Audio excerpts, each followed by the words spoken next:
Well, yeah, before I put on makeup as an actor, I was a draftsman. And I remember going for the interview. And the thing is, at the shipyard, there was about 80,000 people worked at the shipyard when I first joined it. And 25% of them, by law, had to have some sort of disability, whether it be, you know, physical or learning difficulties. That was the law. And you used to let those people out before they let the main people out. So when I was going for my interview, they were letting the 25% of 80,000 out who all had disabilities, whether it be an arm missing or an eye missing. As I was walking for my interview, they were all walking up the bank. I'm thinking, what sort of place is this? But they gave me the job. Aside from the North Sea, there's one other place that's been hard to forget over the years. Holy Island. We came here a lot. I think it was because Dad was, and Mum as well, very proud to be from here, you know. Gave him a definite sense of identity, which was very important to my dad. I mean, Dad swam every inch of the coastline, but he never swam here. Don't know why.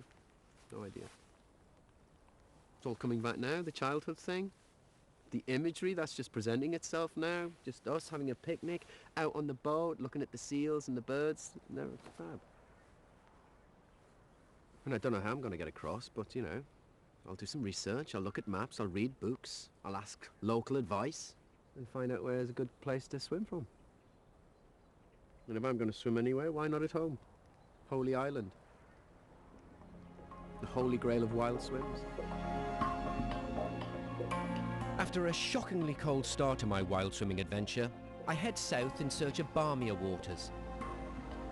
I discover a secret pool with amazing healing powers, and I get my first taste of the open seas with a group of triathletes who show me what wild swimming really is. It doesn't get much wilder than this, and it's just a beautiful way to see Britain.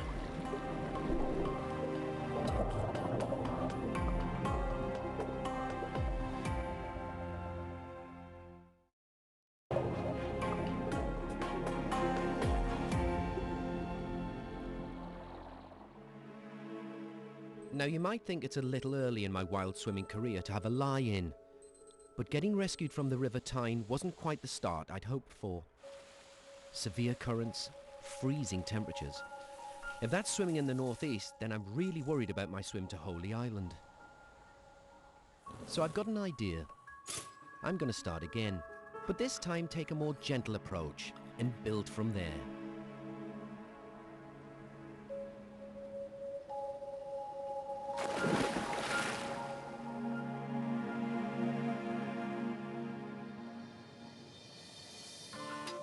There's no better place to be in Britain when the sun is shining than Plymouth's Tinside Lido. This is like a hot bath compared to the North Sea. I love this part of the world. I used to come here every year as a kid. It used to take us 9.5 hours in a Hillman Inn.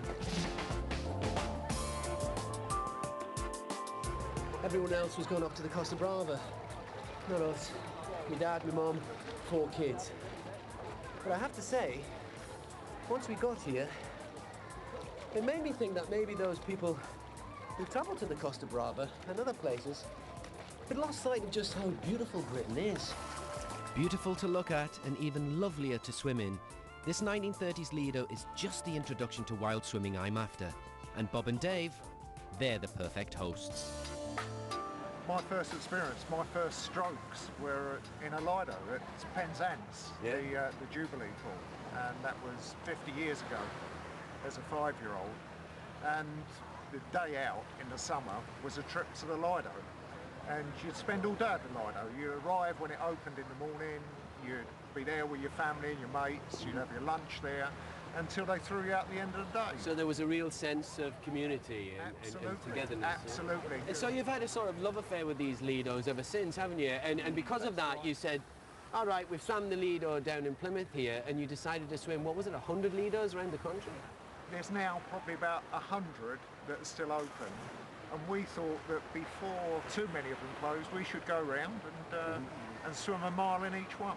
What's your next adventure then? We've sort of started to talk about possibly going round the coast of the UK and looking at some of the tidal pools So and do you the think that would be a places. good transition for me? I go from Lido to tidal pool, then ocean. That would be an excellent That's a good 1, 2, 3, transition. eh? Yeah, I like that. Is there any advice you could give me? You know, when I'm swimming in the ocean? You know, I've got this ambition to swim Holy Island. The best bit of advice is prepare yourself mentally. Get yourself in a positive frame of mind before you start.